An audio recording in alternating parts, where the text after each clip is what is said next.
Yo, what's going on, guys? CryptoKitty coming at you guys again with another video. Guys, before this video starts, make sure you go ahead, hit like, and subscribe for daily uploads. So we're going to be going over XLM versus XRP today, reading a little article from the Exodus blog.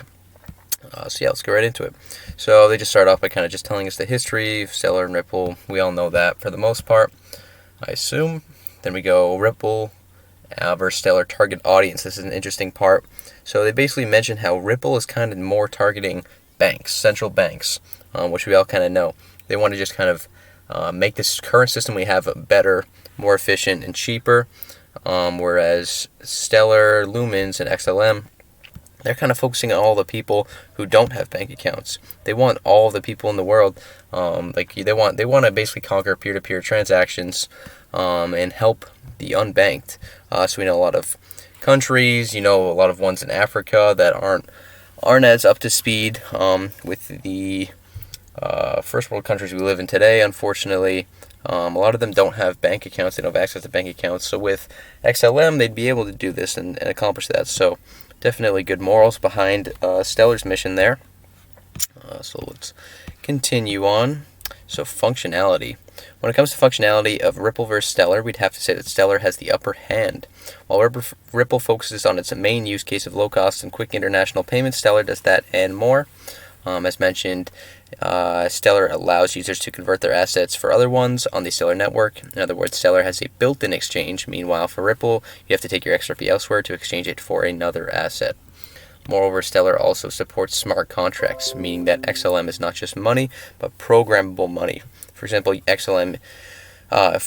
XLM's smart contracts, you can create your own ICO, where you sell a Stellar-based token to fund development on a blockchain project. So very interesting for XLM and its future.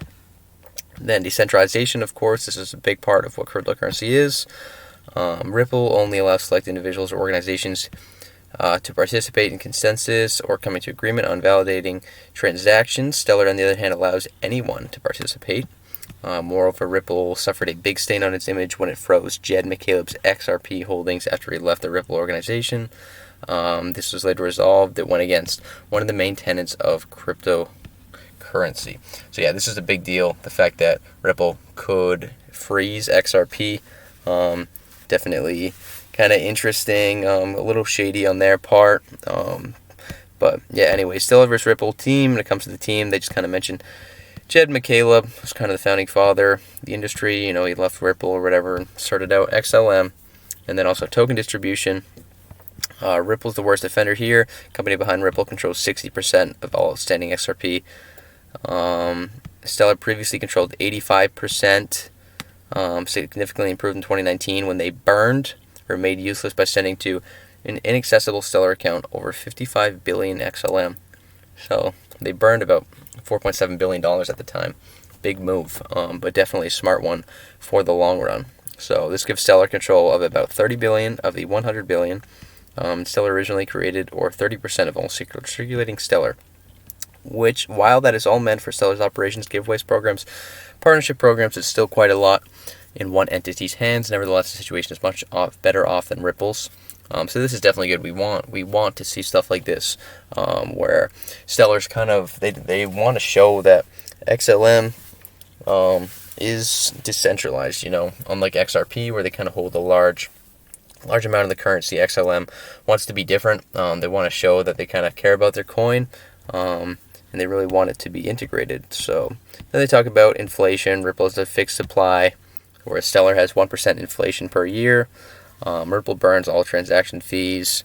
Therefore, Ripple is deflationary, while Stellar is inflationary. So personally, I think inflationary assets are the way to go, to be honest, because deflationary, it's going to get to a point where some people are just so absurdly rich, and the people down bottom can't really have any social mobility there. I think we do need inflation to keep everyone working, and make sure that nobody can really slack, but that's just my own personal opinion. So then in terms of the conclusion, they're both very similar assets. There are clear things that separate them. Comes to functionality, decentralization, token distribution, Stellar wins. Meanwhile, Ripple beats Stellar on team and inflation policy. So I would actually disagree with the inflation policy part. But yeah.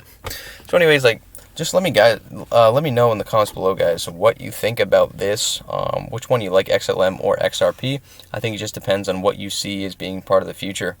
To be honest with you guys, personally, I'm investing in both. I think that they can both be a part of the future. I think that they both have good teams behind them, and I'm really excited for the future of these coins. So basically, do it for this one, guys. Make sure to like and subscribe. Leave a comment of what you want to see next, and I'll see you guys in the next one. Peace.